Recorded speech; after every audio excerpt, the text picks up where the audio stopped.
Hello mentors, this is Saurav. In this video, we will learn how we can create cricket game using MIT App Inventor.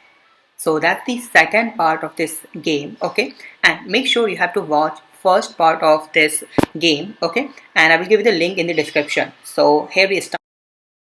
Whenever we throw the ball, okay, so we have to set one thing here.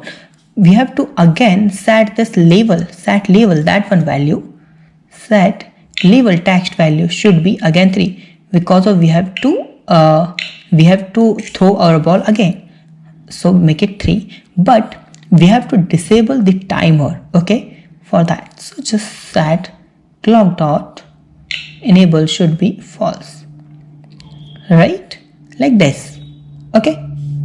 Now we have to code for, now whenever we throw the ball, then ball collide with anything like batsman, the stump, okay. So how we can code for that? Now click on this control option, click on this ball option and you will find when ball collide with, okay. So whenever the ball collide with anything, then this function will call, okay, this method will call. So now you can see the control and you can see if condition like this, we have to call it here, okay. Now we have to check if the ball is collide with, okay. So let's click on logic and just select this, if the get other is, okay. So first we can say like if the ball, okay, ball collide with this stump, it means this one image split 1, then we have to make this player out.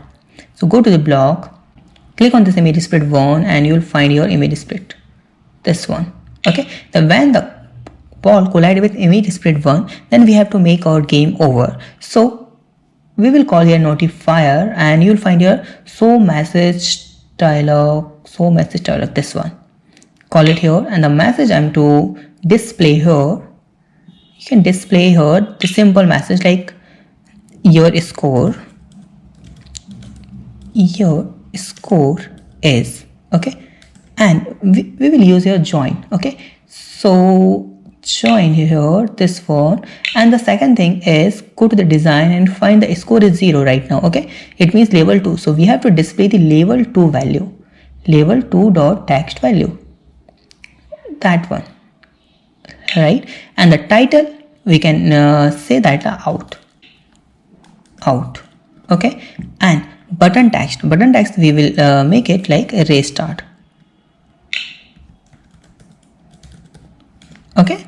Now this is fine. Now at that time we have to call, or one thing is we have to move that ball, okay, because whenever we touch that ball touch again with the whenever that ball touch with the stump, then this ball touch with that edge also, okay. So we have to stop to touch this edge and then we will move this ball to the here, okay, at that point. So for that we will call here one more method, like click on procedure, let's create one more procedure, and the procedure name we will just use here ball move, okay. And in that procedure we will set our ball speed, okay. And you can see we have set our ball speed is random, so set our ball speed should be 0, okay, like this, okay. And second, we have to make our ball visual should be false, okay. If someone is out, then ball visual should be false, okay. And we have to move, okay, we have to move this ball in the position like here. If the ball is suppose right now is where, like click on this ball and make it visual off, you can see this ball and you can see the position 332 and 91. Make sure this should be at least 400 or 500, okay. So whenever you open your game in your phone in MIT Companion, so you have to check the ball position, okay, according to your MIT App Companion, like 332 right now. Now go to the block, so I'm to make it 332, ball option, this one, and you will find the move option, move to this one, call it here and just change this value and attach that value, okay, and x and y value. So x value I'm to make it 500 and the y value is should be as it is, so y value is 91, okay.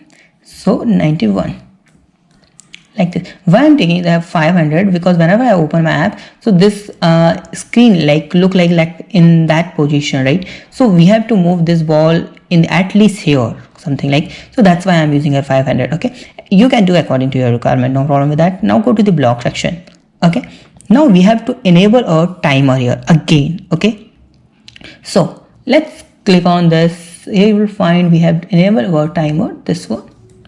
Let's enable this timer again.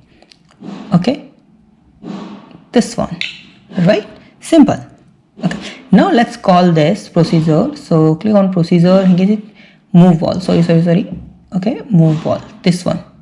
Change the procedure, move ball, and we have to call this procedure here, and that you can say after this, right? Now whenever someone out, and we have to change our level 1 score, or you can say value of that level. Which level? This one level. This level is level 2. Okay, so go to the block and you can see set level dot text, this one. So we will change this level value to 0. What is this level 2? Level 2 is our score value. Okay, so if another player is come again, then we have to make our score is 0. Okay, so now if the ball collide with another, okay, it means if, else if, okay, and then change this. If the ball collide with another, it means batsman, this one. So it means image speed 2.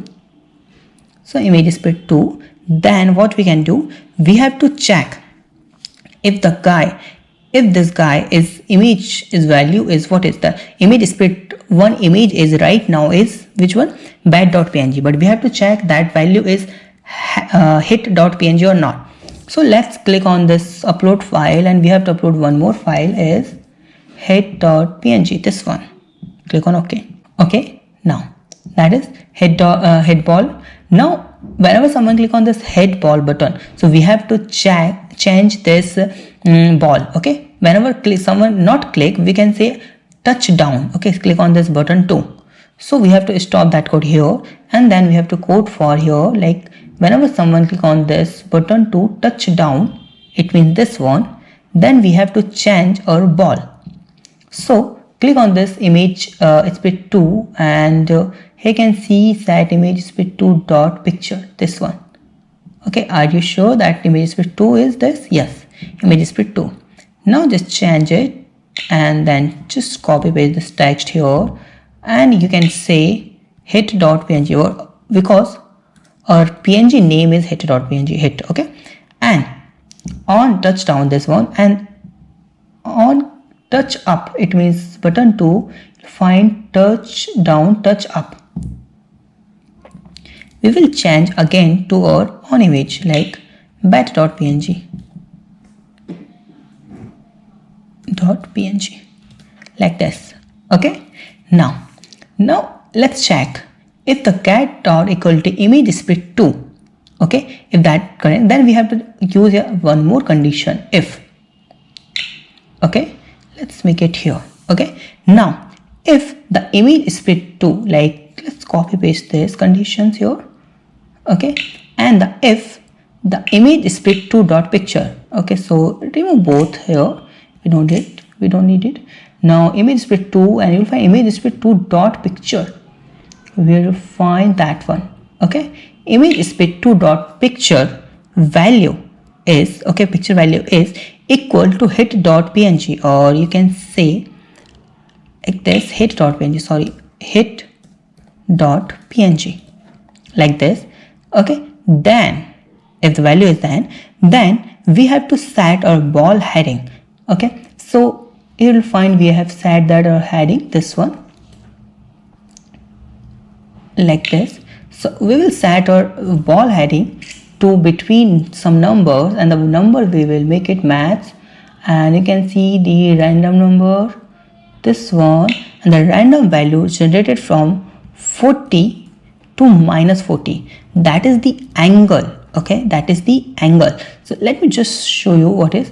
So whenever that one throw the ball, then that is 40 angle. Okay, 40 degree, and that one is -40 for that. Okay, That is, so this wall through and that to that, but like in that circle. Okay, this ball not goes in the downside or in that side or that side. This ball goes on this side or this side. Okay, it means anywhere in that ball, in that part. Now go to the block.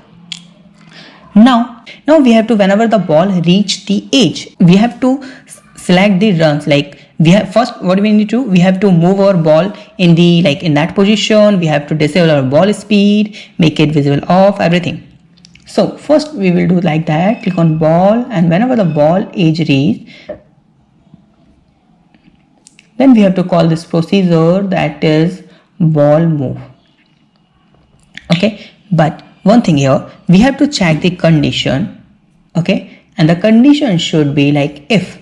Okay, now we have to use your run. How we can gain the runs? Okay, so whenever the ball dot x value is greater than 600. Okay, so what is 600? So if the ball is, like you can see that one. Okay, the ball is right now 3-3. If I make this ball here like this, so this will never be more than 600, never. So if the ball is going that way, okay, if that guy throws the ball straight, so this value is going to definitely more than x plus x value is greater than 600, then we will make it as a 6. If the ball goes here and here, then we will make it as a 4. So that's why we are using our one condition, that if the ball, it means go to the maths here, if the ball dot x, okay, whenever the ball reach the edge, then we will check the condition ball dot x value, this one. If the ball dot x is greater than, okay, greater than 600, this one,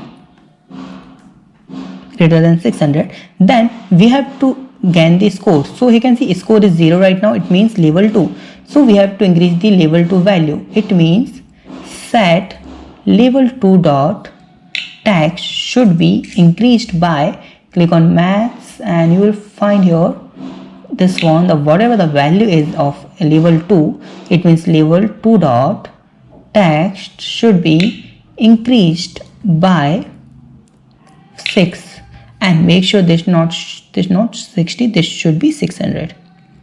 Okay, like this. And likewise, like we have to use one more condition, simple, or you can say else part. You can do a lot more condition here, how you can divide your runs. Okay, you can divide run by 1, 2, 3, 4, 5, 6, whatever you want.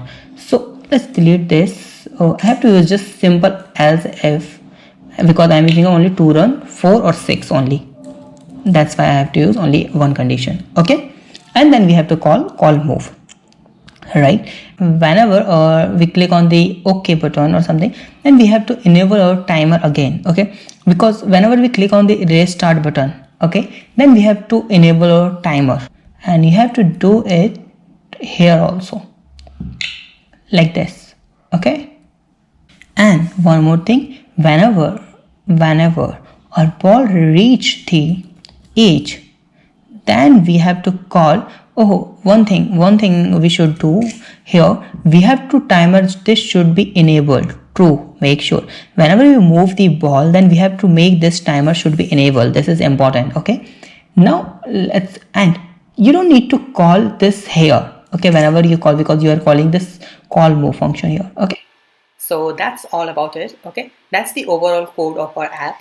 And if you want AIA file of this app, so you have to download the Coding Bus app from Play Store, and you can download our AIA file from the codingbus.info website. Okay, and if you have some doubt, you can ask me on comment, and please don't forget to subscribe my channel, like this video, and share this video. Have a nice day, be safe, bye bye.